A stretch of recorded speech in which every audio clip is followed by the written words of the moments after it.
Isaiah La Nuit by Sisley. I really love the Sisley fragrances.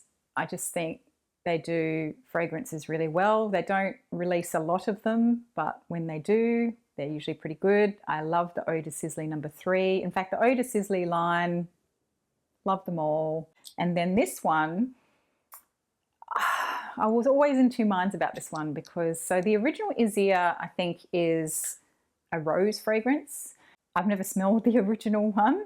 I was drawn to this purely for the bottle. I mean, it's a piece of art. I love it. And it's really hefty too. It's glass. It's beautiful. It really does look like some kind of sculpture. So this one has blackberry in the top, I think. I think it's blackberry. I don't think it's blackcurrant.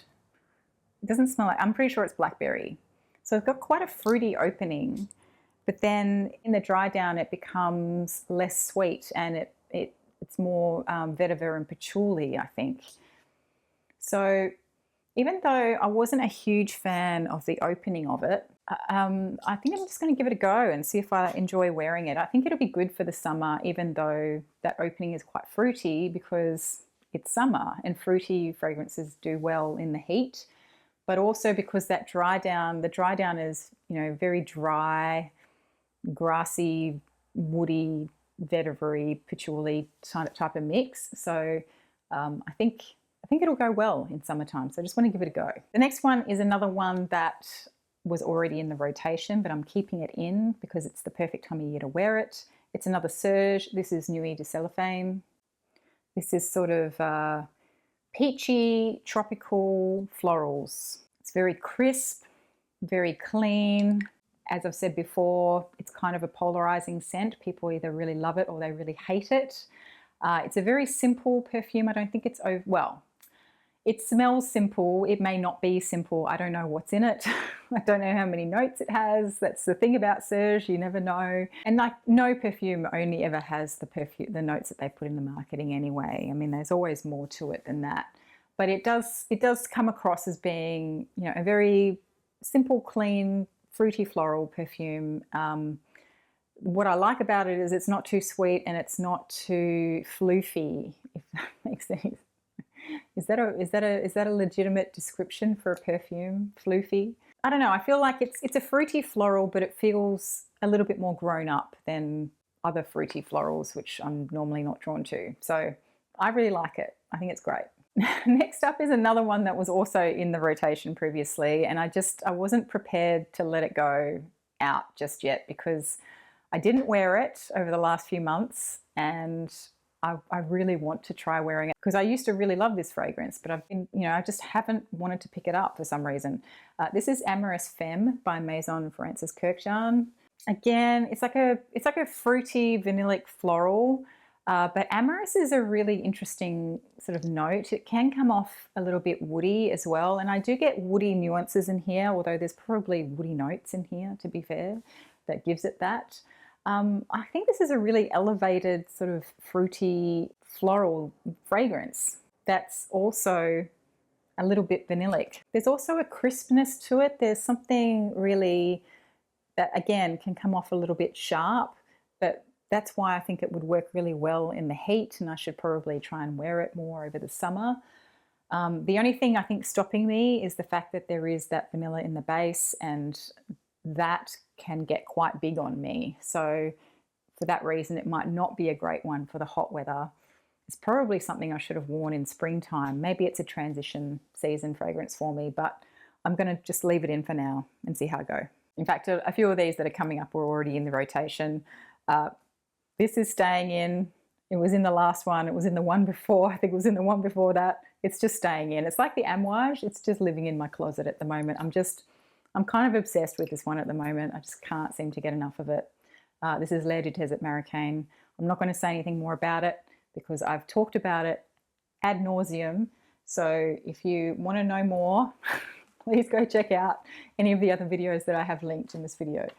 Next up is Gardens of India by Par La Moi de Parfum. This, I've said before, again, is a very light, fresh, white floral fragrance. There's tuberose and jasmine in here. It's a bit citrusy as well. It's really airy and light, and it's perfect for the hot weather.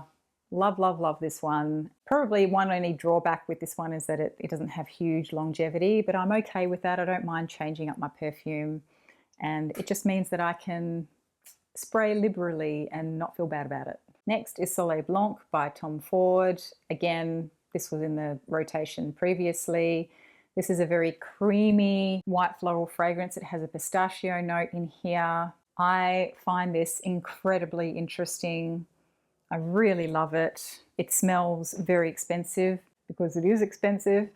And I just really love wearing this in the summertime. Well, I think that's when it's meant to be worn. It's like the quintessential resort fragrance, okay? You're swanning around a resort in your sarong and your swimsuit, or maybe some kind of white linen suit. I've said this many times before.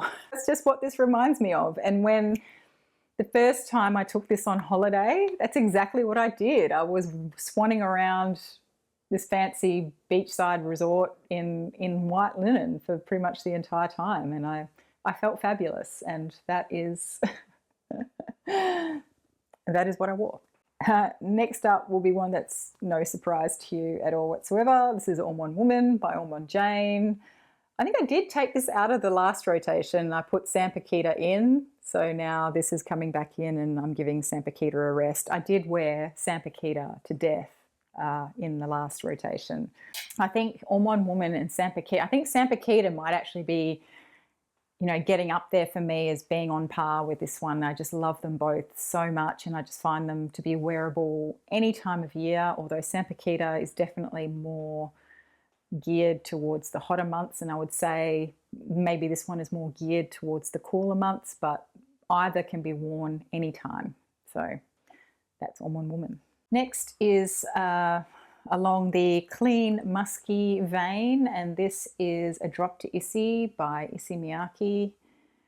I blind bought this one and I wasn't that taken with it at first, but I actually, you know, I've definitely given it a little bit of a nudge, and I actually do enjoy this fragrance. It's very clean, it's very pretty, it's very fresh.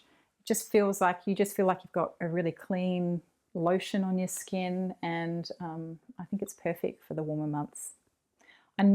Typically I've only really worn this for going for walks and going to the gym, but I think this time around I'm going to try wearing it to work and stuff, because I just think it'd be a great office scent, because it just is so inoffensive. It just smells like really expensive skin lotion and soap. Beautiful. It literally smells like fresh lilac flowers, even though I've never actually smelled a fresh lilac flower. How can I say that? But it has that fresh, real flower smell to it, you know? And I just have to assume that that's lilac, because it's a lilac-based perfume. So now I can imagine that I know what lilac smells like in real life. So on to the last two full bottles that will be in this rotation, and this one is Ducita's Parfums Fleur de Lolita. This was my Christmas present from Matt. Love, love, love this one. It's just perfect for this time of year. It's probably actually more perfect or more suited to spring. It's just that gorgeous fresh floral. It's not too sweet. It's a little bit earthy, a little bit woody, but mostly it's just these beautiful light florals, and it's just, oh, it's so pretty. It's so romantic. It's gorgeous. Yeah, I really love this one. I'm so glad I have it. And then another one which I've sort of had a bit of a journey with this one.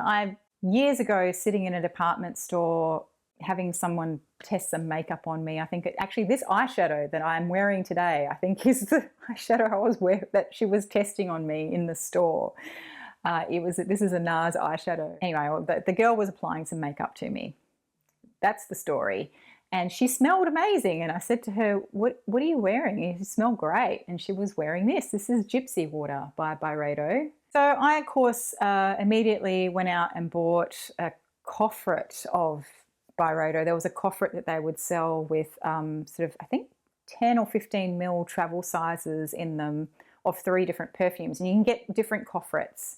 So I had one that had Mojave Ghost, Black Saffron, and Belle de Freak in it, I think. And then I had another one that had some other like cedar, super cedar, and something else and something else. Anyway, so I bought the one that had gypsy water in it. Loved it. Loved it. Wore it heaps. Anyway, then I stopped wearing it and forgot about it. And I think I might have actually given away the rest of that travel size to somebody else and just completely forgot about it. But then early 2021, I saw a bottle of this pop up for sale in one of the fragrance groups. So I just picked it up. I bought it, never did anything with it, just let it sit there in the cupboard because in my head I was thinking, oh, it's kind of a nothing perfume. Everyone complains that they can't smell it or it doesn't last long enough, blah, blah, blah. So I don't know, for whatever reason, I didn't wear it. I didn't even pay any attention to it. And I've noticed that it's been getting a lot of airtime lately. So I pulled it out, started wearing it again, and holy moly, this thing is great. And I actually find this lasts really well on me. It doesn't project a heap, but it actually does have pretty good longevity on me. So what I get from this is pine, sort of green woods. There's a vanilla base in here. It's kind of a little bit spicy. It's quite a warm fragrance. It opens very cold. And when you smell it from the atomizer, it smells very cold because of those sort of piney, cypressy type notes. But then when you put it on your skin, it warms up really, really beautifully. And I just adore this fragrance. I will wear this every day and just layer it underneath things because I just love how it smells. I guess it is a bit of a Your Skin But Better type fragrance, but with a little bit more, I think, than the non-perfume perfumes, if that makes sense. So anyway, that's Gypsy Water. Love it. I'm in trouble. I'm telling myself off for ignoring it for so long, but it has now come back into the limelight. All right, so I do have 3 more, 2 little travel sizes and a little mini. So normally I wouldn't include these in one of these videos, but I had to grab them out of the drawer down here, so it's going in there. But this is Coromandel. It's a little mini of Coromandel by Chanel. And you can see I've just about used it all up.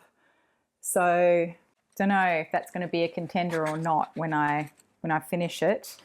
But yeah, I just thought I don't want this to evaporate and go to waste. So there's only a tiny bit left. I'm just going to wear it. And then I have from Max Aroma, I have a little travel size or decant of Juliette Has a Gun's Sunny Side Up because I've really been getting into musky fragrances and I wanted to give it a decent wear. I have had a few samples of it, but I just wanted to get a decant before I decide to upgrade to a full bottle. So this is just a little 5 ml decant that they do up, and they put it in these cute little travel cases which are leather, or it's probably faux leather, and metal. So they're quite hefty little cases. I do like them.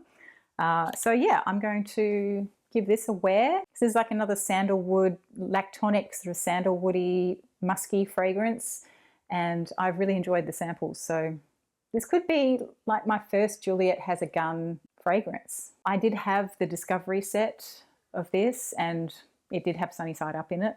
And Sunny Side Up was like the only one that really grabbed me. And so for that reason, I've never really paid much attention to Juliette Has a Gun. But I think I really like this one. So I'm going to try and use up this 5 ml decant and then see what I think once I've used up 5 ml of it. And then this one is Blanche Bette by Liquid Imaginaire. This one, I talked about this with Charlie on the live stream that we did a few weeks ago. I'm not sure about this one. It might be just a little bit too gourmand leaning for me. So, but I feel like everyone keeps saying you've got to wear it more. You just got to wear it and give it some time. So, which happens with a lot of fragrances, right? But at the same time, I don't necessarily want to fall in love with it because I don't think this is that easy for me to get hold of. So I'm just not sure I want to fall in love with it. But I do want to understand it better and appreciate it. So I'm not necessarily looking to upgrade to a full bottle, but I definitely want to just see if I come around to it.